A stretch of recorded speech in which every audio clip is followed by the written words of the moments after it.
All right, we're going to do one more analysis here, and this is of Johanna. I believe it's how you pronounce her name, Johanna. She is a junior in high school. This throw here was 130 feet. She's looking to get to 140 by the end of the summer. So let's take a look. So obviously we have a really good throw here. 130-foot throw as a junior is very good.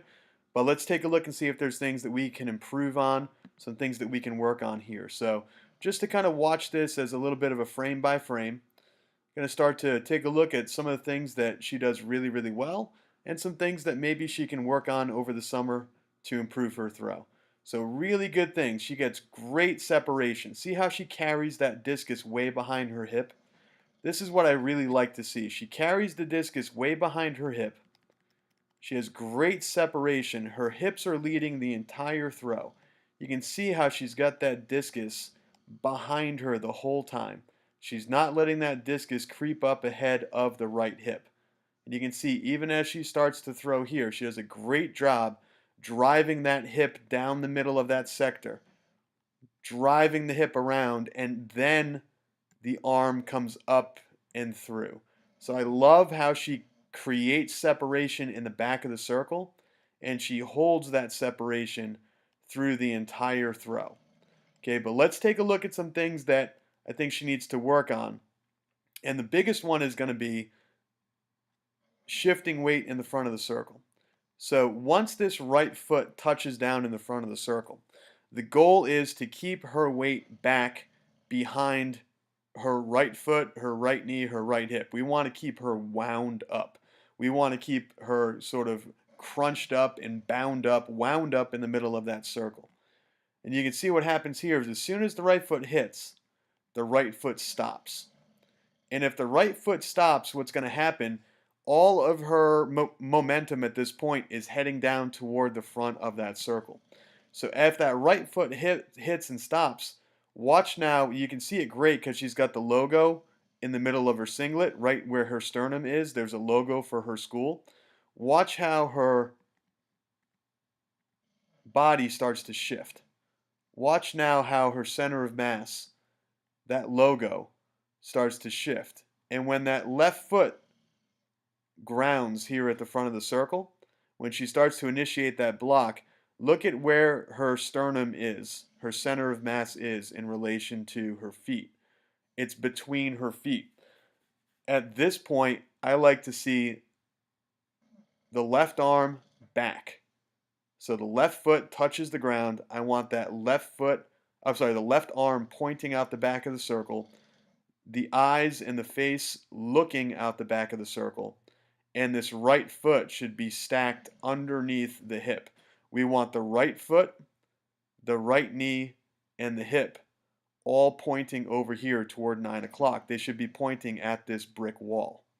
Instead, what we've got here is we've got the foot, the knee, and the hip are not stacked up. So we want that right foot to be just about here. If the right foot was here, the knee would be right on top of it, and the hip would be right on top of it. They would be stacked up in a more powerful position. And if they're stacked up, you can use them. Here you can see she's already shifted her weight. So when she goes to push with that right leg, there's really nothing that happens because it's not in a good position to use it. Imagine if you told someone to jump and their feet were this wide. They would never be able to jump. I mean, at this point, it's an 8 foot, 2.5 inch circle. Her feet are probably 4.5 feet wide apart at this time. So there's really nothing that we can do right now to use those legs. They're just not in a good position. If you were a basketball player trying to jump up and dunk a ball, your feet would never be this wide. If you were a softball player looking to hit a home run or a baseball player looking to hit a home run, your feet would never be this wide. Her feet right now are probably as wide as or as long as the batter's box. We need a more athletic position. So how do we do that? Well, the first thing is we need to get her across that circle a little bit more. So you can see when her right foot touches down, her right foot is still in the back half of the circle. We want to see her get across that circle a little bit more. And we're going to do that by driving across the circle better. So you can see right here, everything is pointing down that throwing circle. She looks like she's about to run over a hurdle or drive. Imagine if there was a big puddle in the middle of the circle, or if there was a towel that was lying in the middle of the circle. She didn't want to step on that towel. She would, at this point, start to drive and explode and run down that circle. Get into that front half of that circle, drive. But at this point, she starts to spin. You can see she starts to turn her head and she starts to turn her hips and she starts to swivel her hips around.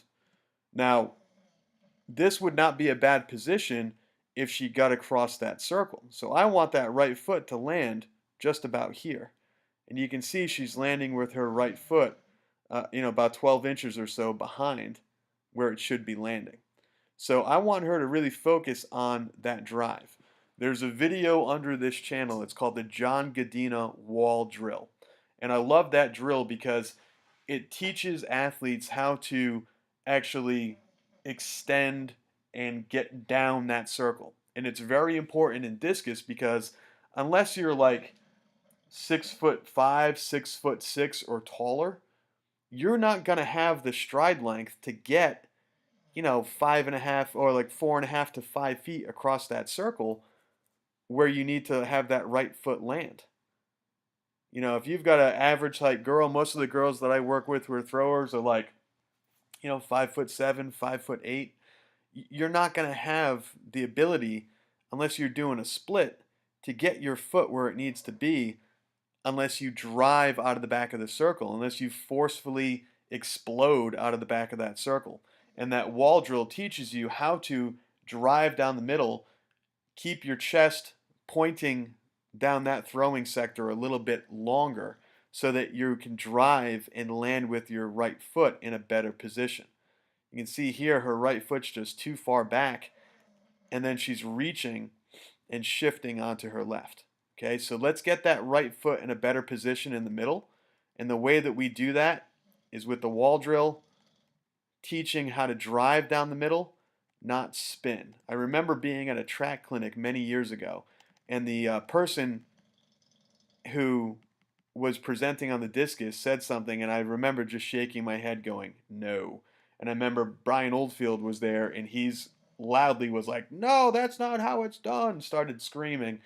And it was like, no, that's not how it's done. And the thing he said was, he goes, that official out there in the middle of the sector, the official out there marking, you want to show him your butt as early as you can. And you can see here, she's like twirling around, showing the official her butt.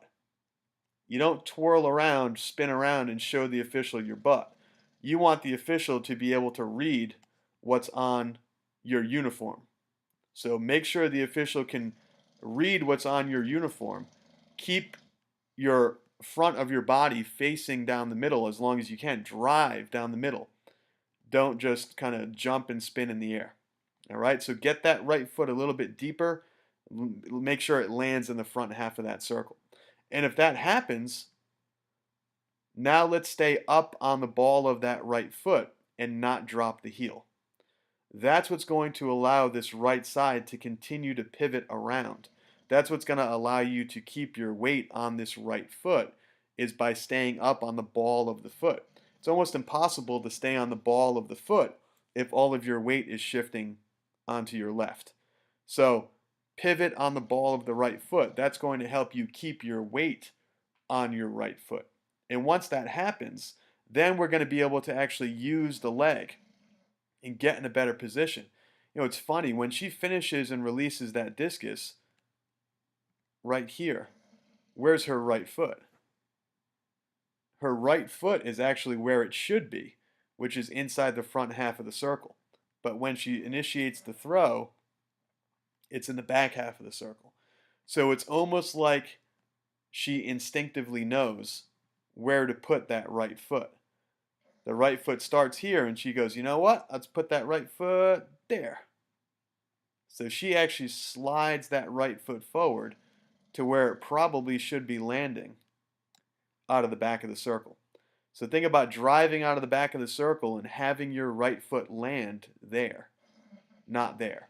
So go and under this channel and search the John Godina wall drill. It's a great drill to teach how to drive across the circle, how to actively get across the circle, and then stay up on the ball of that right foot. That's what the wall drill is good for as well, is it teaches athletes how to land on the ball of that right foot and to get strong enough to balance on the ball of that right foot. And if she can do that and continue rotating that right side without stopping or dropping the heel, she's going to be able to use her legs and stand up and get good extension with the legs, good rotation in the hips. It's going to be a much more powerful, explosive throw. She won't just be relying on swiveling her hips to get power down the middle of that sector. She can use her legs as well. All right, so if there's any questions, please make sure to leave them down below in the comment section of this video. Fantastic throw. 130-foot throw is great. I think you can easily get to 140 by the end of the summer just by making these two corrections. It's going to take a little bit of time. It's going to take a little bit of work, but I think you definitely have the potential to do it. And again, these are big corrections. And when you make big corrections, you're going to see big results. So keep up the good work and let me know if you have any questions.